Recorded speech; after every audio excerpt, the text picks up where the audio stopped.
tutela dijo, este es un caso donde hay que vulneración de derechos ¿qué? Fundamentales. Y digo, y aún que esté ejecutoriada, y aún que es importantísima la cosa juzgada, indudablemente es la estabilidad y la seguridad jurídica.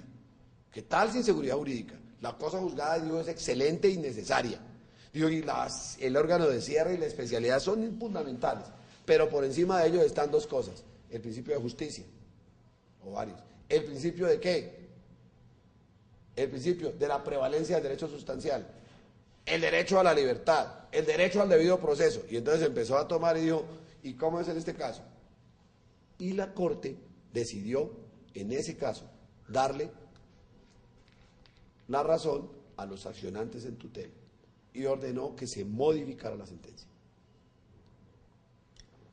Acuérdense ustedes que también hubo un caso aberrante, que también es con ponencia del magistrado Eduardo Cifuentes Muñoz,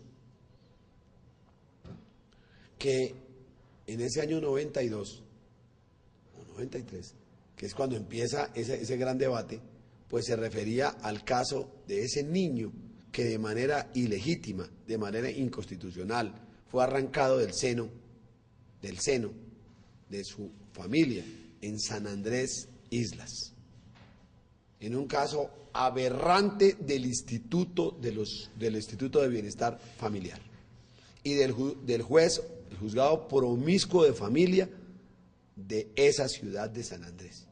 Se trataba de un claro caso de corrupción, donde buscaban niños para arrancarlos del seno de la familia, que es lo más delictual que puede haber, arrancarle a una madre humilde, trabajadora, pobre.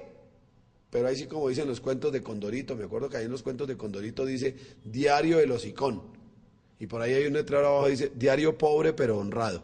Esa mujer era como el diario del hocicón, pobre pero honrada, esforzada y valiente, trabajadora humilde, madre cabeza de familia, que tenía que trabajar para educar a sus hijitos, para sostenerlos económicamente, que le ayudaban a sostenerle y a cuidarle a sus hijitos, su propia familia. Pero le echaron mano a esos niños diciendo, está abandonado ese niño. Y lo declararon a través de resolución de acto administrativo, decisión gubernamental ilícita. Lo declararon en estado de abandono y por lo tanto lo que llaman en estado de susceptible de adoptabilidad. Eso es vergonzoso. Eso es vergonzoso en cualquier parte del planeta. Eso es arcaico. Y más arcaico para la justicia cuando es un juez irresponsable o un juez que actúa al margen de la ley, un juez prevaricador que en ese control judicial que hace y que debe hacerlo de manera seria, avaló y homologó, como se llama, dicha decisión administrativa. Resulta que a la mamá no le habían oído, le habían cercenado el debido proceso, le habían cercenado el derecho a la defensa, y al cercenarle el derecho a la defensa y el debido proceso, no le valieron las pruebas que presentó para mostrar que ella sí tenía la capacidad para sostener y ser moral y económicamente la madre de ese niño. Y por eso fue que, pero no lo, repito, el tema no es moral solamente ni ético, el tema era ¿qué? El foco dice ¿qué? En lo constitucional. Y digo, hubo violación al derecho al debido proceso, hubo violación al derecho a la prueba, porque ella presentó pruebas que nunca le oyeron, pidió pruebas que nunca le practicaron, oportunamente. Y fue ese caso, después de, en resumen, que ya ustedes lo conocen, tramitado luego en tutela, que fue al Tribunal de Cartagena, luego vino acá a la Corte Suprema de Justicia, y la Corte Suprema de Justicia, y dijo la Corte Constitucional, no señor, este es otro caso aberrante. Y esa mujer le violaron los derechos fundamentales al debido proceso, al derecho a la prueba, más los otros derechos fundamentales en relación con el menor, como mamá, como familia, a tener un hijo, y el hijo a tener a su mamita. Y es así como tuteló. Y entonces, la Corte siguió, a partir de ahí, ese derrotero de distinguir, les decía a ustedes, fue distinguiendo en qué casos sí es procedente la tutela y estableció los requisitos genéricos de procedibilidad de la tutela y los requisitos especiales que se conocen como sistema de defectos. Luego la sentencia, después de largo tiempo, establece en la sentencia de C590-2005 dos clases de requisitos. Los requisitos generales de procedencia, que son de naturaleza, dijo, estrictamente procesal, y unos requisitos específicos de procedibilidad de naturaleza sustantiva, que son los que se llaman defectos, que antes eran denominados vías de hecho. La Corte Constitucional señaló que por regla general todo ataque contra una sentencia o una decisión judicial debe ser a través de los recursos ordinarios que la ley ha dispuesto. Es decir, que uno no puede llegar a la tutela en materia probatoria constitucional directamente. ¿Por qué? Porque quiero atacarla. No, pues dijo, pero primero tiene que haber acudido, haber agotado los recursos ordinarios y aún los extraordinarios. Y luego dijo la Corte, la tutela contra sentencias judiciales solamente procede, uno, cuando se evidencia una vulneración o amenaza de derechos fundamentales de las partes, que no pueda ser atacada a través de otros medios de defensa judicial. En otras palabras, dice la Corte que, por ejemplo, no será procedente cuando se han dejado vencer los términos para interponer recursos ordinarios o cuando la parte afectada con la sentencia arbitraria no hizo uso de ellos en los términos o no quiso hacer uso por descuido o porque lo que haya sido, o cuando fueron utilizados los recursos en forma indebida. Digo en segundo lugar que cuando, a pesar de que existen otros medios de ataque, otros medios dispuestos por el legislador para impugnar la decisión, digamos otros medios ordinarios, pues que estos no resultan idóneos. Hay en algunas ocasiones que dice, a pesar de que hay recursos, no resultan ¿qué? Idóneos para proteger los derechos fundamentales vulnerados o puestos en peligro. Asimismo, también dijo la Corte que, en tercer lugar, otro requisito era cuando la protección constitucional sea urgente para evitar un perjuicio ¿qué? Irremediable. La Corte Constitucional, además, señaló en esa sentencia C590 del 2005 las condiciones de procedimiento que buscaban hacer compatible la acción de tutela contra las sentencias judiciales con la eficacia de principios puramente constitucionales, como la seguridad jurídica, la cosa juzgada, la independencia y autonomía de los jueces y la distribución jerárquica de competencias al interior de la rama judicial. Y por eso, entonces, la Corte estableció 6 requisitos que se evidencian en la sentencia C590. Y esos requisitos los resumimos de la siguiente manera. Dice que, en primer lugar, debe tratarse de un asunto que tenga relevancia constitucional y que esa relevancia sea evidente. En segundo lugar, que se hayan agotado todos los medios ordinarios y extraordinarios de defensa, o sea, de impugnación, de defensa judicial del tutelante, del accionante. Dice que solo cuando excepcionalmente se trate de evitar la consumación de un perjuicio jurídicamente irremediable. de ese derecho fundamental. Exige la Corte un requisito que llama de inmediatez. Inmediatez. El requisito de inmediatez se refiere, la misma Corte dijo, que la tutela se haya interpuesto en un término razonable y en un término proporcionado a partir del hecho que originó la vulneración. En cuarto lugar, la Corte se refiere a un requisito que dice que cuando se trate de una violación al procedimiento, o sea, una irregularidad procesal, debe ser muy claro que esa violación procedimental o irregularidad procesal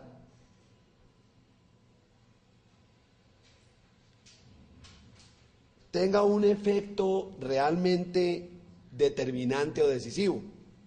Es decir, con una mera irregularidad procesal no, sino que sea que una grave irregularidad procesal que tenga que un efecto determinante en la decisión, en el asunto. Un efecto realmente determinante o decisivo en la sentencia o en el auto, hoy hablamos también de autos interlocutorios, que se impugna a través de tutela. Es decir, que realmente afecte derechos fundamentales del accionante.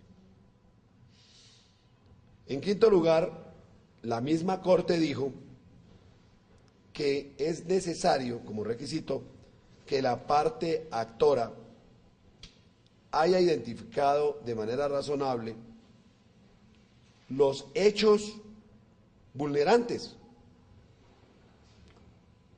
así como los derechos fundamentales que resultarían ¿qué? Vulnerados.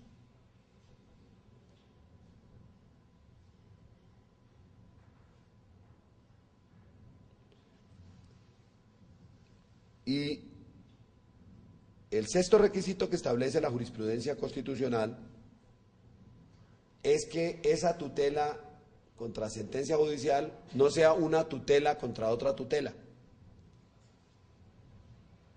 ¿Queda claro? No se trate de una acción de tutela contra otra ¿qué? Tutela.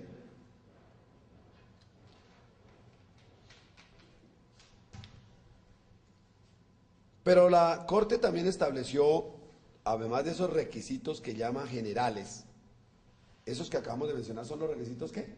Generales. Estableció lo que llaman los requisitos especiales,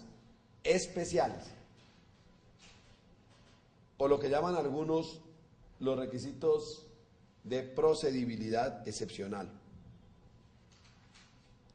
La Corte prefiere llamarlos así, requisitos especiales de procedibilidad excepcional de la acción de tutela contra providencias judiciales. Esos requisitos, les repito, de manera contundente, pero ¿por qué digo contundencia? Ahí me refiero a la contundencia constitucional, porque esto devienen en subreglas constitucionales, esto hacen parte del bloque de constitucionalidad, están en la sentencia C, o sea, constitucional, que hace tránsito a cosa juzgada, artículo 243 de la Carta Política, cosa juzgada constitucional. Quedó relevado por el objetivo que tenemos hoy, porque ese tema ya lo hemos mencionado y ustedes lo conocen, al alcance del artículo 243 sobre cosa juzgada constitucional. Cuando digo 243, de la Constitución Política. Y esa sentencia entonces dice que se trata entonces en esa sentencia digamos que esa podría decirse que es el reglamento constitucional de la tutela contra sentencias. En esa sentencia nos dijo entonces la Corte que los requisitos son, primero, ya entonces, pues ya no son los 4 que habíamos mencionado solamente, sino que los amplía a otros requisitos. En síntesis les digo, hace rato nos referíamos a 4, que serían, el primero, requisito, dice, defecto orgánico, ¿cierto? O sea, cuando la decisión impugnada provenga de un órgano que carece absolutamente de competencia, o sea, es incompetente absolutamente, ya nos hemos referido. 2, defecto procedimental absoluto. Ese defecto procedimental absoluto se origina cuando el juez natural actúa al margen, incluso la Corte dijo completamente al margen del procedimiento establecido. Y aquí viene el que nos gusta. El tercero, que ya es el C, en esa sentencia es C, tercero, es lo que nosotros hemos dicho que es por valoración arbitraria de la prueba para sustentar una decisión judicial. Esa valoración arbitraria de la prueba para sustentar una decisión lo llama defecto ¿qué? Fáctico. Y ese defecto fáctico se origina cuando el juez carece de apoyo probatorio que le permita la aplicación del supuesto legal en el que sustenta la decisión. Es decir, acuérdese, el juez tiene que hacer un ejercicio de adecuación típica. El juez cuando decide aplicar, en un caso para resolver, la norma, la regla sustantiva aplicable, acuérdese de la carga de la prueba. Incumbe a las partes probar el supuesto de hecho de las normas cuyos efectos jurídicos ¿qué? Persiguen. Carga de la prueba. Incumbe a las partes probar el supuesto de las normas cuyos efectos jurídicos persiguen. Entonces, quien alega ser hijo, pues pruebe la calidad de hijo. Así sea un bebecito, a través de su representante tiene que probar la calidad de hijo. Por ejemplo, si quiere obtener a través de una sentencia alimentos, artículo 411 y subsiguientes del Código Civil.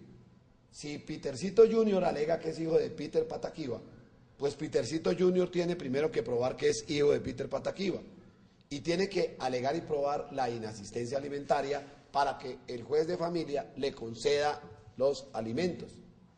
Pero si un juez de familia, sin habérsele acreditado el parentesco entre el alimentario y el alimentante,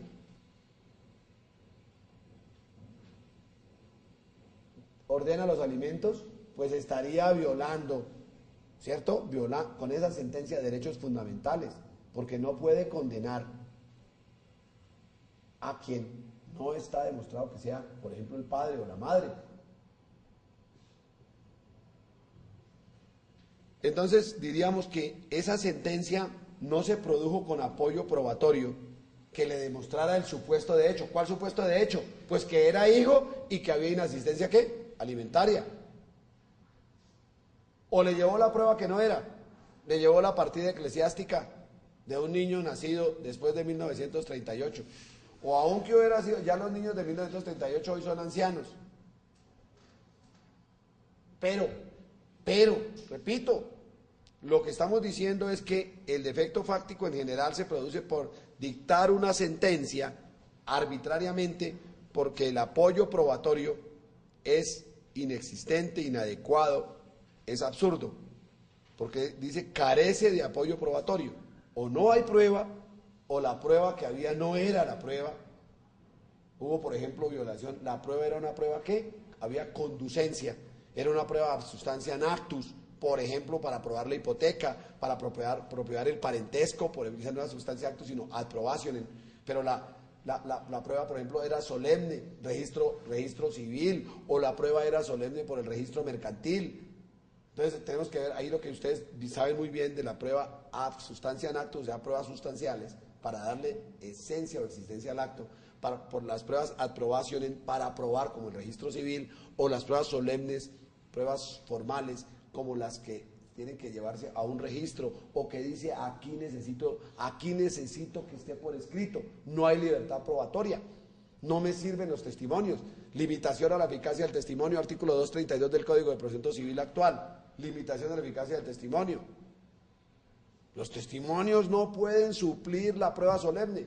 Los testimonios no pueden suplir ni siquiera la prueba escrita. Con el solo hecho que diga que conste por escrito, ya, así es en documento privado, ya es solemne. Ya es una solemnidad, una formalidad. Los testimonios no pueden suplir las pruebas ab substantia in actus.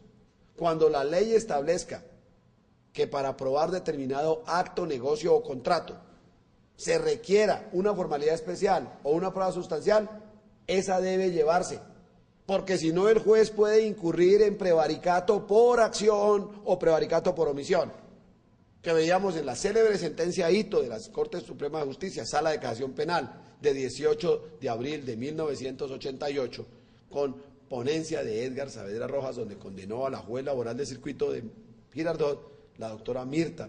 Acuérdense ustedes en ese caso, donde no supo valorar los documentos que consistía exactamente, pues fueron varias pruebas, pero especialmente el acta de conciliación en la inspección del trabajo, donde el patrono, en esa época llamaba patrono, no empleador, había reconocido los 3 elementos del contrato, pero no hubo acuerdo, fue en el monto, con un convocante en esa audiencia que era Bernardo Casilimas Bojacá. Y la juez, me acuerdo que era Mirta, no quiero, ni me ha faltaba deshonrarla, pero cometió un gravísimo error, que no se acordaba, y ustedes ya lo saben, porque lo vieron en prueba documental, el alcance probatorio del documento.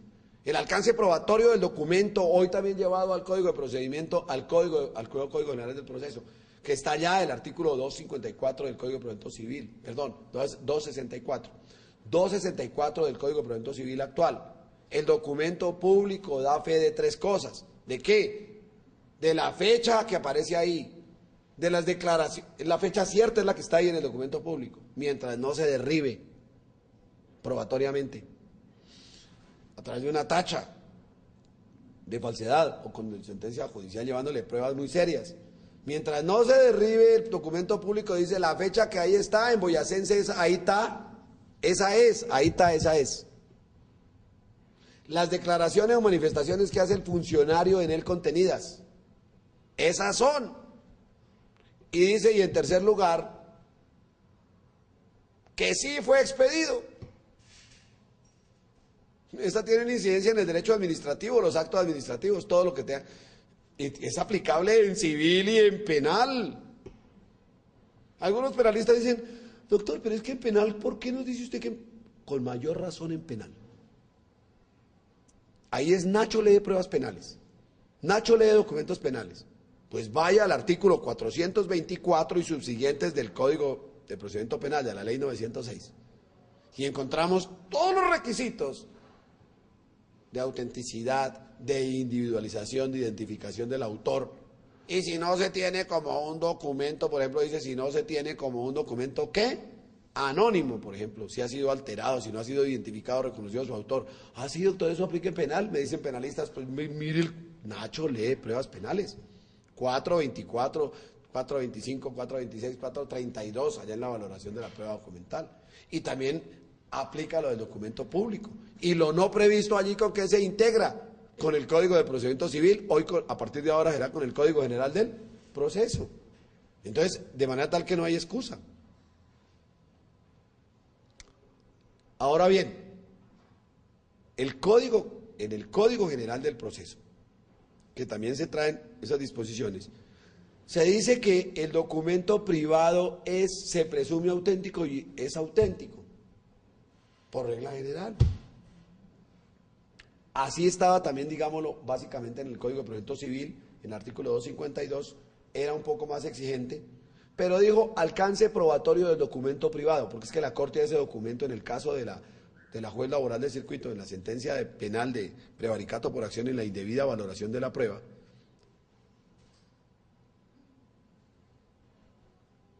le dio a esa acta de conciliación como un valor de documento privado. Y en esa ocasión entonces dijo, ese es un documento ¿qué? Privado, pero viene firmado por ambas partes, por eso es privado, pero está reconocido porque dijo, no lo tachó el demandado de falso en el proceso laboral. En el ordinario laboral, el demandado, el patrono, el empleador, no tachó de falsa el acta que él mismo firmó. O sea que la firmó, ¿quiénes la firmaron? La inspectora de trabajo, el convocante, o sea, demandante después, Bernardo Casilimas, y el convocado, o sea, el demandado. Y me imagino pues que el secretario de la Inspección de Trabajo. Entonces dijo, para mí que era un documento público, pero la Corte dijo, tiene valor de documento privado. Y fíjense que no conocía, la juez lamentablemente no manejaba, Nacho lee pruebas documentales. Porque el artículo 279 del Código de Procedimiento Civil dice alcance probatorio del documento privado. El documento privado tiene el mismo alcance probatorio que el documento público cuando es auténtico. Y resulta que ese había quedado reconocido y era auténtico. ¿Por qué? Porque fue aportado al proceso, ¿por quién? Por el demandante Casilimas, Bernardo Casilimas. Y el demandado, el empleador, no lo tachó de falso, ni hubo una prueba fehaciente que lo derribara. Desde luego la juez no podía sustraerse a su deber funcional, constitucional y legal, ¿de qué? De darle el valor que le establecía la ley procesal, probatoria procesal. Para mí que ni siquiera es probatoria procesal, ese alcance probatorio es sustantivo procesal y ha debido darle aplicación a esa disposición a la que tenía derecho el que aportaba ese documento, pero además aportó más pruebas. Y la juez dijo, con base en un testimonio, que derribaba y no le daba valor probatorio, porque no creía, que ella creía que era que ya después el demandado no asumió ¿se acuerdan ustedes que asumió una actitud absurda, rarísima, exótica? Después de haber confesado, ojo, porque ese documento le faltó a la Corte decir, le faltó, ustedes son probatoristas, ese documento además estaba reconociendo que ese documento que firmó, público o privado, como lo quiera llamar la Corte, el acta de conciliación, donde reconoció los 3 elementos del contrato de trabajo, o sea, prestación, ¿qué? Personal del servicio, continuada dependencia y subordinación, y una remuneración, remuneración que llama, ¿qué? Salario. Y habiendo reconocido esa relación de trabajo, y más que relación, contrato de trabajo, pero además que hubiera reconocido solo la relación de trabajo, se presume el contrato de trabajo. Yo no soy laboralista, pero los que son laboralistas saben bien el artículo 23 y subsiguientes del Código de Sustantivo del Trabajo. Pero miren ustedes, por favor, la juez se apartó del documento y se apartó de la ley vinculante, obligatoria, de derecho estricto, de orden público. El derecho probatorio no es un juego ahí. Y los derechos fundamentales vinculados ahí no son un juego. ¿Y qué hizo la juez? Pues con ese testimonio le dio a ella todo el valor y se llevó de calle, excúsenme la expresión, se llevó de calle todas las pruebas y el alcance probatorio previsto en normas vinculantes de derecho público. No es fácil derribar un documento público ni un documento privado que ha sido. ¿Y por qué? Porque en ese documento además había prueba de confesión. Eso es lo que llaman confesión extrajudicial, es lo que llaman prueba de la prueba. Porque ahí, mis queridos doctores probatoristas, lo que había era prueba de la prueba. ¿Qué era? Una prueba documental en la que se reconocía que en esa acta confesaba el demandado toda la relación de trabajo, el contrato de trabajo que había con el muchacho, que había contribuido, participado como trabajador en la construcción de una piscina en una finca de recreo de él en Girardot. ¿Y por qué ante la inspección de trabajo fue y dijo que sí? O sea, lo que no hubo fue acuerdo en el monto para conciliar, pero luego dijo que no. O sea, era chino, él era chino. Una vez les dijo chi y después dijo no, chi no, y le salió caro. Y a la juez le salió más caro porque la condenaron penalmente por prevaricato. Y en esa sentencia les decía que explican el prevaricato por acción y prevaricato por omisión. Pero eso era en el año de 1988. Hoy, digamos, tendría solución como a través de tutela, porque el muchacho quedó emproblemado. El muchacho nunca le reconocieron seguramente se constituyó en parte civil y todo en un proceso. Pero ¿por qué tenía yo que ir a un proceso civil para hacer todo eso? ¿O qué tal la mujer aquella en San Andrés hubiera tenido que acudir a la justicia penal o ir a perseguir penalmente? ¿Cómo? En los Estados Unidos o en Europa donde se habían llevado a su hijito. ¿A qué jurisdicción transnacional o qué hubiera perdido el niño? ¿Y qué saca qué se gana? Bueno, con un proceso penal contra esos funcionarios que actuaron al margen de la ley, que caminaron con las piernas torcidas, porque eso es lo que traduce prevaricato. Prevaricare viene de caminar con las piernas torcidas. Entonces, cuando hay piernas torcidas, pues no solo es la responsabilidad disciplinaria y penal de los funcionarios, sino que necesitamos una satisfacción rápida de ese niño que queda sin mamá, de ese hombre que está privado de la libertad siendo un homónimo, del caso como los que vieron ustedes ahí, de los casos no solo penales, como el caso el caso de aquel negro, el de la cara cortada, que ustedes lo vieron allá. ¡Qué cosa tan injusta! Era clarísimo que el de la cara quemada y el brazo quemado y todo, el negro ese, era otro diferente al que capturan, era un homónimo. Y lo privan por años de la libertad. Y lo privan por años de la libertad. Y lo meten en varias cárceles y lo traen a la picota. Y lo único que compartía con el delincuente que mató al otro era el mismo nombre. Y ya había sido condenado, y no cabe tutela. Y la sala penal de la corte dijo, no hay tutela. Y la sala laboral de la corte dijo, no hay tutela, y listo.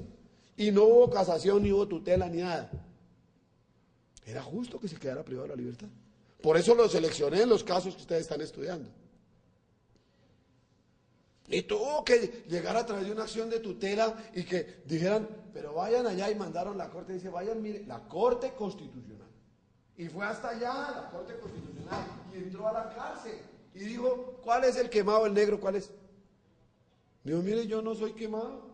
Todo el mundo dice que el asesino tenía quemado toda la parte izquierda, su rostro y su cuerpo y sus manos y todo, su mano. Y ese no soy yo. Y entonces su merced está aquí metido en la cárcel hace años por homicidio agravado. ¿Y qué dijo el juez? Que no. ¿Y el tribunal? ¿Por qué dijo que no? Porque nunca me vincularon al proceso. A mí me metieron, fue a la cárcel estando aquí quieto. Me llegaron después de varios años y dije, no, eso ya está ejecutoriado. Y traté yo de interponer tutela y todos me dijeron que no. Y la sala laboral de la corte dijo, no, señores, que no hay tutela contra sentencias judiciales, y se acabó. Quédese ahí. ¿Es justo pagar 20 años de prisión así? Pues yo creo que todos sabemos que no es justo. ¿Y qué fue necesario hacer entonces? Pues tutelar y ordenar. Mire, este señor se había mandado a practicar pruebas. Habían ido y lo han reconocido. Habían ido, mire, testimonios, pruebas documentales. En la cárcel, mire, yo no soy, fotografías, yo no soy el que tiene, porque a pesar, miren ese caso tan evidente, el verdadero homicida, el asesino, tenía una lesión, una cicatriz terrible, no tenía dientes, y dijo, mire, yo me practiqué exámenes y no tengo ni siquiera dentadura postiza. Y el homicida no tenía dientes arriba, no tenía ni un diente. Y pruebo que yo, mire, ni siquiera tengo prótesis. Mis dientes son naturales. Y el otro, el asesino, estaba totalmente quemado en su rostro, en su brazo, en su mano. Y mi rostro y mi mano, mire, con pruebas médicas, con todo. Y dijeron, no, este nunca se ha quemado. Y los odontólogos y todos dijeron ayer, los forenses dijeron, no, este nunca ha tenido dientes postizos, ni ha sido falto de dientes, ¿cómo se llama eso? ¿Mueco? Bueno, dice ya mueco. Bueno, no ha sido mueco. Mi doctor dijo mueco. No ha sido mueco. Y después de que hace todas esas consideraciones y análisis, y le han dicho, no y no, usted está condenado y pague, purgue su pena. Inocente, sí, no nos importa, pero es un sistema jurídico, es una cosa juzgada y la seguridad jurídica del órgano de cierre. Eso me parece absurdo y lamentable. O en el otro caso que estamos viendo, de la prueba de ADN. Un muchacho que es declarado padre siendo menor de edad. Siendo menor de edad. Y luego impugna esa paternidad. Y dice, oiga, yo era menor de edad. Y en segundo lugar, mire, esta prueba genética practicada en los laboratorios del doctor Yunes, esa prueba demuestra que yo no soy el papá. Es incompatible con esa niña. Además, esa niña tiene derecho a saber quién es su papá. Yo no soy el papá. Le dijeron, no, señor, usted ya está condenado. Usted ya es papá. Pero si yo no soy papá, y yo era un menor de edad cuando me demandaron y todo. Ahí está, usted ya es papá. Le dijeron, sí, papá, usted es papá.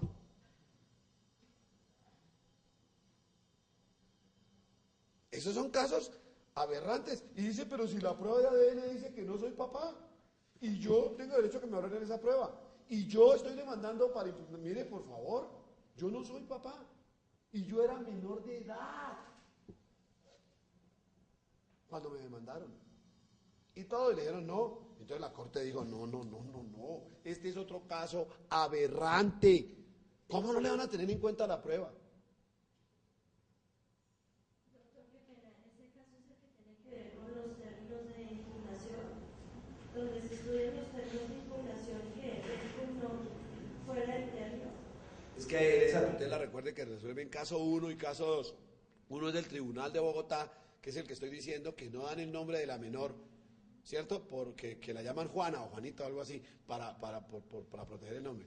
Y el otro caso es el de los dos señores de Medellín, que es el que tú estás hablando, que es tal vez también es de lo mismo, de prueba de ADN, por eso los agrupan en una sola decisión, pero tiene que ver también con lo mismo, es igual de aberrante. Queda probado, dice, yo no soy el papá, y lleva la prueba y dice, mire, el papá es este señor, y yo no soy el papá y me declararon papá, y le dicen, sí, pero ya prescribió, ya está caducada la acción. Y dice, pero mire, es que yo no soy el papá, y la prueba que muestra también es totalmente incompatible, dice incompatibilidad toda. En cambio, mire, el que es compatible está la prueba, es este señor, y me declararon a mí, y le dicen, sí, pero ya está por fuera de los 60 días para impugnarla. Y había llevado la prueba y todo, y había ganado en primera instancia. Y el tribunal dijo, no, está mal y revocó la sentencia. Imagínense ese tecnicismo tan aberrante. Porque entonces, ahí miren ustedes qué defectos se ven involucrados. ¿Qué defectos? Para hablar de esa sentencia, acá tengo el resumen. Y entonces, es uno, ¿cuál es el verdadero alcance? Es decir, en primer lugar, ¿para qué la prueba? Porque no puede buscarse la necesidad, dice el funcionario judicial, se aparta por completo del procedimiento establecido legalmente para el trámite, en el defecto procedimental absoluto, para un asunto específico, ya sea porque, uno, se ciñe a un trámite completamente ajeno al pertinente, o sea, desvía el cauce, pero dos, miren omite etapas sustanciales del procedimiento establecido legalmente afectado el derecho a la defensa o a la contradicción. Y luego dice, el defecto procedimental puede estructurarse por exceso ritual manifiesto. Y es cuando un funcionario utiliza o concibe los procedimientos como un obstáculo. ¿Para qué? Para la eficacia del derecho sustancial. Y por esta vía, sus actuaciones devienen en una denegación de justicia. Dice la Corte, dice, en comillas, el funcionario judicial incurre en un defecto procedimental por exceso ritual manifiesto cuando, uno, no tiene presente que el derecho procesal es un medio para la realización efectiva de los derechos de los ciudadanos. Acuérdense que habíamos dicho al introducir esta charla, el derecho procesal y la prueba y el derecho probatorio son ¿qué? Medios, ¿para qué?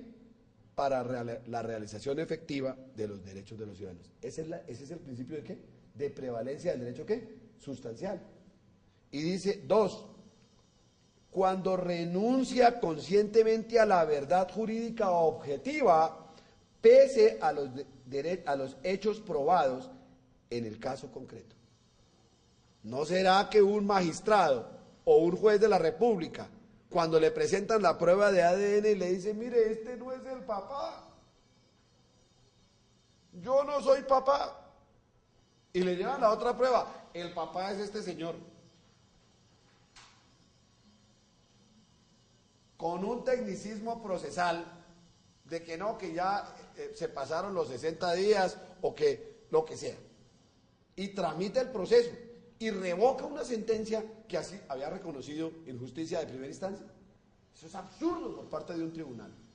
Como absurdamente obraron en estos dos casos, tanto el Tribunal de Bogotá, y tengo amigos allá muy queridos, los quiero mucho y los amo mucho, pero tanto en el Tribunal de Bogotá como en el Tribunal de Medellín, que también tengo unos queridos amigos y discípulos incluso de esta especialización.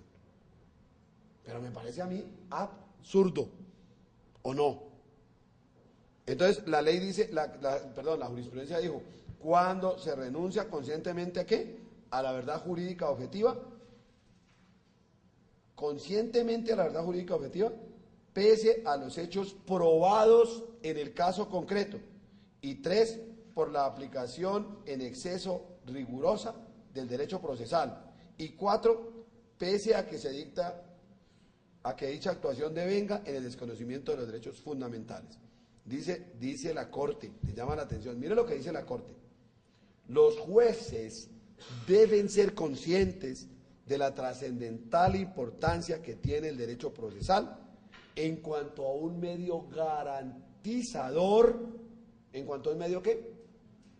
Garantizador de los derechos materiales dentro del marco de un debido proceso. La misma Corte dice que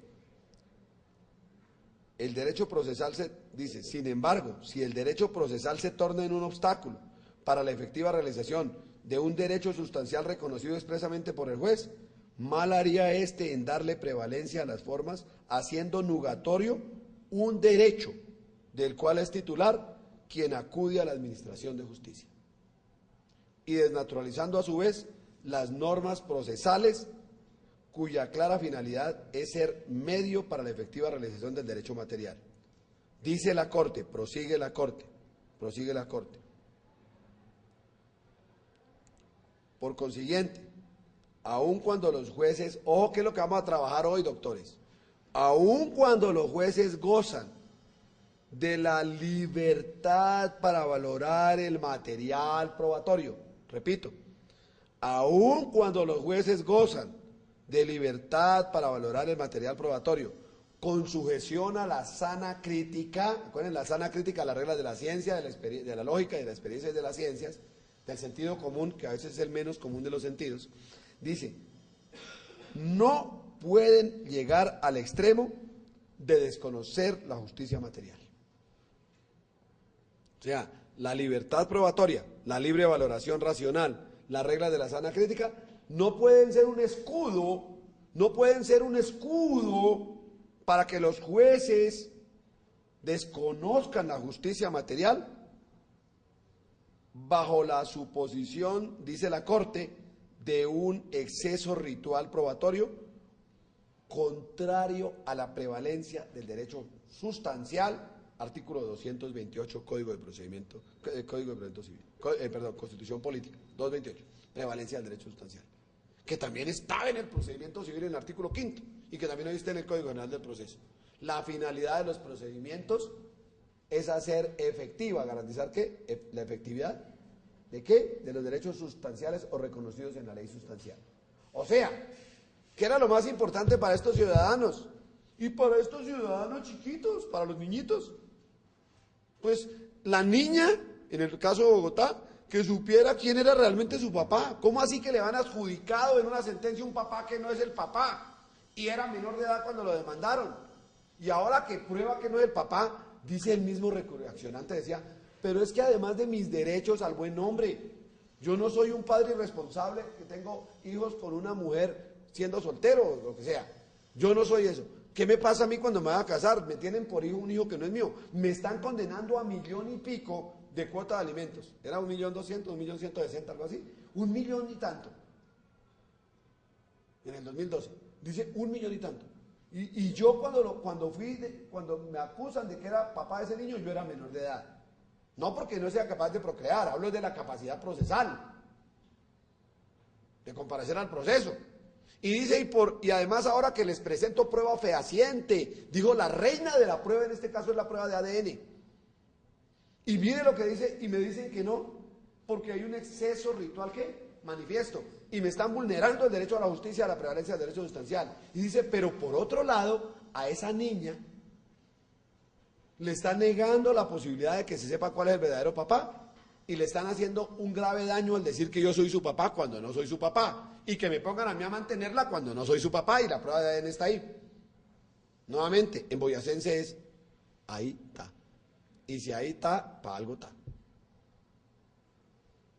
Entonces, dice la Corte, prosigue la Corte, por ello, es su deber dar por probado un hecho o circunstancia cuando de dicho material emerge clara y objetivamente su existencia. Dice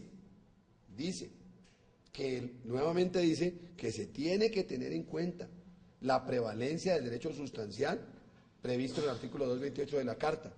Dice que está reconociendo que el fin de la actividad jurisdiccional y del proceso es la realización de los derechos consagrados en el derecho objetivo y por consiguiente la solución a los conflictos de intereses. O sea, para eso es el derecho ¿qué? Probatorio, para eso son las ¿qué? Las pruebas. Pero como así que está la prueba fehaciente, la reina de la prueba ahí, y buscan tecnicismos para no. Dice, es evidente que en relación con la realización de los derechos y la solución de los conflictos, el derecho procesal y específicamente el proceso es un medio, es un medio. Prosigue más adelante la Corte. Dice que se incurre en vía de hecho en la interpretación judicial cuando el juez adopta decisiones en desmedro de los derechos sustantivos en litigio. Dice la Corte que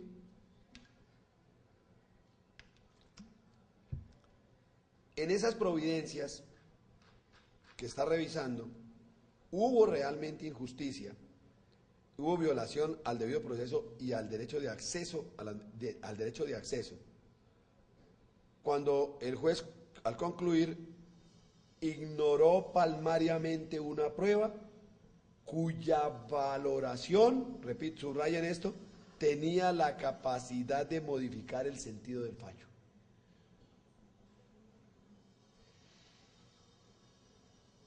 Y al hacer una interpretación incorrecta de las normas aplicables al caso.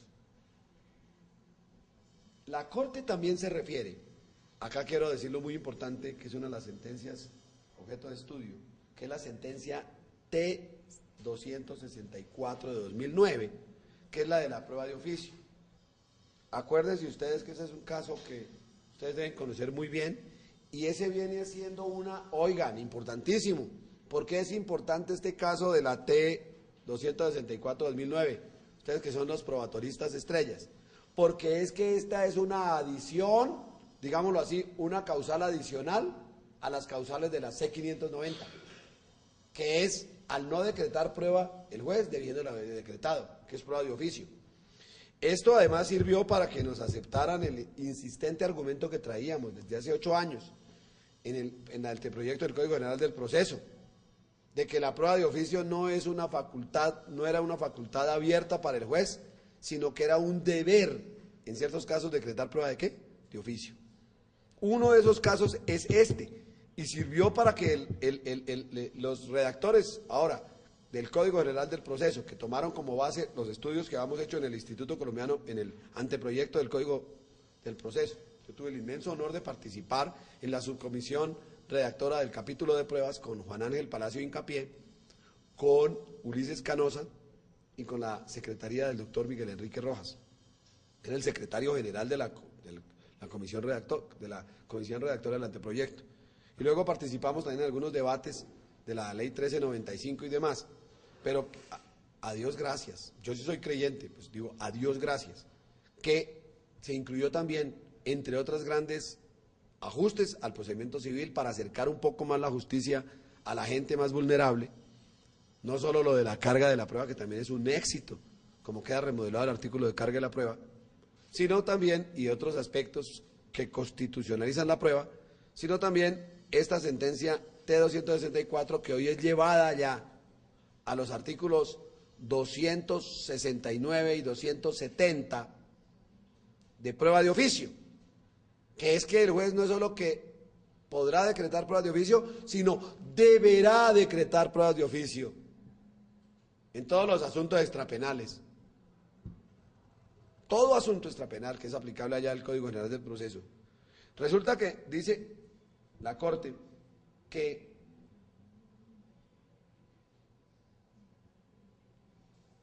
por un tecnicismo, a ver, el caso lo resumo así, ese caso fue, usted ya lo debe leer y todo, pero ahora al que le corresponda hacerlo. El caso es el siguiente, por un tecnicismo,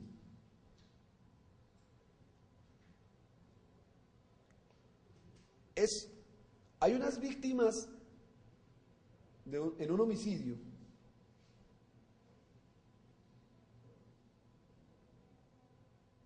accidental, muere el esposo y padre de los accionantes. Ellos no hicieron parte civil, reclamaron, no participaron como víctimas en el proceso penal, sino fueron a un proceso ordinario. En síntesis, la segunda instancia, de manera absurda, dice que como no llevaron el original o una copia autenticada del registro civil, no tenían derecho a la indemnización los hijos del muerto y la esposa del muerto, las víctimas. En síntesis es eso. Y suácate. Qué vergüenza para una justicia que una familia y unos niños queden desamparados y que el tribunal en segunda instancia modifique o que una sentencia diciendo que no hay lugar, ni primera ni segunda instancia. Ningún juez de la República, ningún juez en el mundo tiene derecho a hacer eso. Y dijo, ¿por qué es que me llevaron una fotocopia? ¿O no quedó clara la...? Dijo la Corte, pues en ese caso lo que ha debido hacer era que era una prueba determinante y que le costaba a usted pedirla de oficio, decretarla. Era muy difícil, sabiendo dónde estaba, mandar un oficio y ordenarle, envíeme la copia de este, certifíqueme allá, tráigame un certificado de registro civil con nota de parentesco. Ese es un caso aberrante. Y entonces dijo, en estos casos, porque la prueba dijo, si bien los jueces gozan de libertad para valorar las pruebas dentro del marco de la sana crítica, no pueden desconocer la justicia material por un exceso ritual probatorio que se oponga a la prevalencia del derecho sustancial.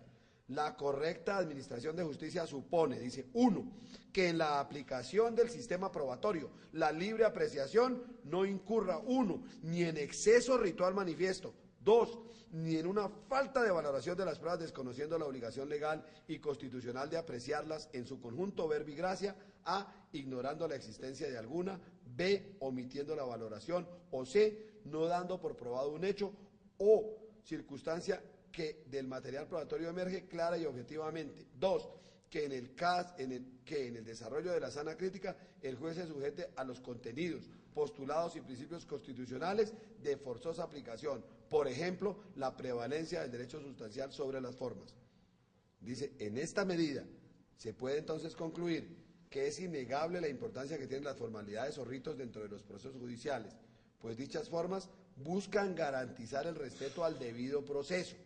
Dice, no obstante, en la aplicación de dichas formalidades no se deben sacrificar injustificadamente derechos subjetivos, pues precisamente el fin del derecho procesal, diría yo, y del probatorio, es contribuir a la realización de los mismos y fortalecer la obtención de verdadera justicia material.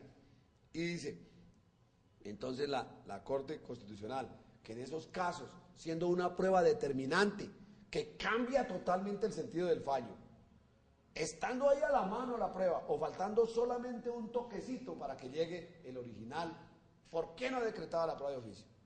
Ahora digo nuevamente, gracias a Dios, hoy en el Código General del Proceso no queda como una mera facultad cuando el juez más quiera o le guste o le antoje decretar pruebas de oficio, sino que dice es un deber funcional para establecer la verdad ¿qué? Material de los hechos. O sea que el derecho probatorio, desde el punto de vista de las partes, es comprobativo, la prueba es comprobativa de hipótesis, pero desde el punto de vista del deber funcional del juez, hoy queda con la otra teoría, las que menciona tanto la doctrina probatoria, si la finalidad de la prueba es comprobar hipótesis, o también la prueba es para establecer la verdad material. Diríamos, desde el punto de vista del juez, es un deber funcional cuando sea necesario decretar pruebas de oficio para establecer ¿qué? La verdad ¿qué? Material. Y desde ese punto de vista la prueba es reconstructiva. Y se acaba ese debate que tienen los europeos y los norteamericanos, si la prueba es, 1, la corriente demostrativa de hipótesis, 2, la prueba es para establecer la verdad y reconstruir los hechos, pues para ambas cosas.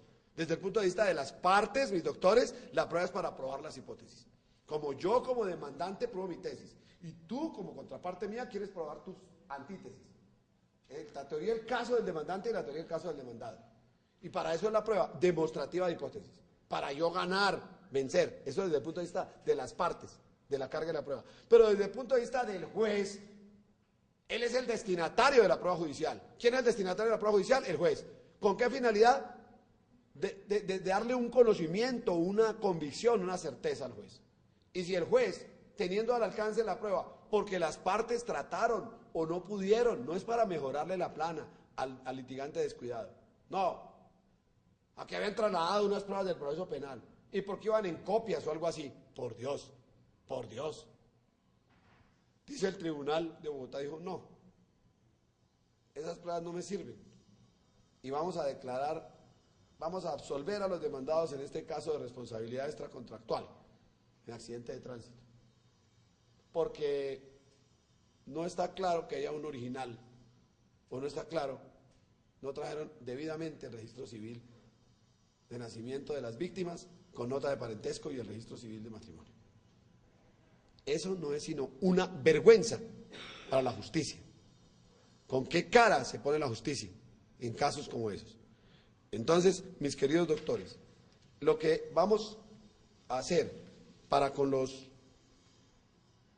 que hoy asistieron a la clase, que es la gran mayoría, ahora firmamos la asistencia, porque han quedado a venir 21, por favor, ¿cuántos hay? No sé, bueno, se habían comprometido a venir 21 y los otros que estaban, justificaron su inasistencia, van a hacerla, eso me lo ha determinado la universidad, para los que justificaron su inasistencia, que está siendo grabada esta clase, esta charla, espero, les presento un saludo muy cordial, les deseo desde ya un nuevo año extraordinario a todos los que están acá y a los que están allá que van a ver esta filmación, les deseo un feliz 2014 y unas felices celebraciones del cumpleaños de Jesucristo, que creo que es como el 2013, está cumpliendo 2013 años, es la Navidad, ¿no? Se celebra el nacimiento de Jesús. Entonces, feliz Navidad y felices años. Ya les habíamos dicho allá un término que les dio la universidad, y en el aula virtual entonces van a ver esta filmación y van a tener el término que se les ha dado para que tengan la posibilidad, entonces de enviar de cada una de las sentencias que se les asignó un resumen, la ficha que va en las siguientes condiciones. Debe llevar la identificación de la sentencia por número de la sentencia, 2, fecha, 3, magistrado oponente, además actor o accionante, a no ser de que en el caso como de la sentencia 352, que se reservan por la protección a la intimidad de la menor y le dan otro nombre al accionante del accionado, 3, que sigue, 5 accionados, y luego viene, para el caso que nos ocupa, es establecer dónde hubo violación a derechos fundamentales relacionados con la prueba y muy específicamente con la indebida valoración, o sea, que tenga que ver con defecto ¿qué? Fáctico o con exceso de ritual manifiesto, como en los ejemplos que estamos dando, básicamente es pero que sea por motivos que, obviamente, probatorios, exceso de ritual ¿qué? Manifiesto y defecto fáctico. Y entonces lo que se hace es luego establecer en extracto dónde están las motivaciones del caso. Pero obviamente debe tener también una descripción del caso. La descripción del caso, el asunto o caso, es de qué se trata. O sea, hechos objeto de pronunciamiento. En ese primer capítulo grande de la sentencia de hechos de objeto de pronunciamiento, pues debe hablar de qué se trata el caso fácticamente hablando y cuál fue la actuación procesal. Por ejemplo, en la sentencia que estamos hablando, T352, hay 2 expedientes. Entonces dice la Corte dijo expediente 1, expediente 2, extractar allá eso. Los hechos y la actuación procesal. de los expedientes. Y luego de hacer eso, ¿cuál es la ratio decidendi de la Corte? De manera concreta, la ratio decidendi de la Corte. ¿A qué se contrae el análisis sesudo que hace la Corte en punto de los defectos que estamos mencionando? Y lo aclaro, por favor, porque es que, por ejemplo, hay sentencias que tratan 12, 13, 14 temas. Aquí nos vamos a centrar en esos defectos probatorios, en lo que tiene que ver con la prueba. Hay que sacar de la sentencia lo que tiene que ver con ¿qué? Con la prueba, lo que dijo la Corte. ¿Por qué tuteló? ¿Cuáles fueron los argumentos centrales? La fundamentación central es lo que llamamos las razones de la decisión, o sea, la ratio decidendi. Vamos a extraer eso y cuál fue la decisión. Eso es lo que nos importa en cada una de las sentencias. Eso ya lo debieron hacer porque se les envió la información, se envió desde hace varios días y era requisito de procedibilidad para venir a la clase. Entonces, ese resumen, esa ficha es muy sencilla.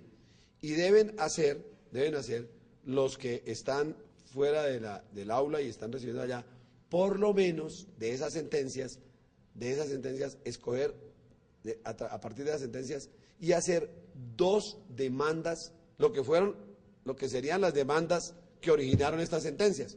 O sea, las demandas de tutela, hacer la demanda de tutela correspondiente a 2 de las sentencias que se les envió.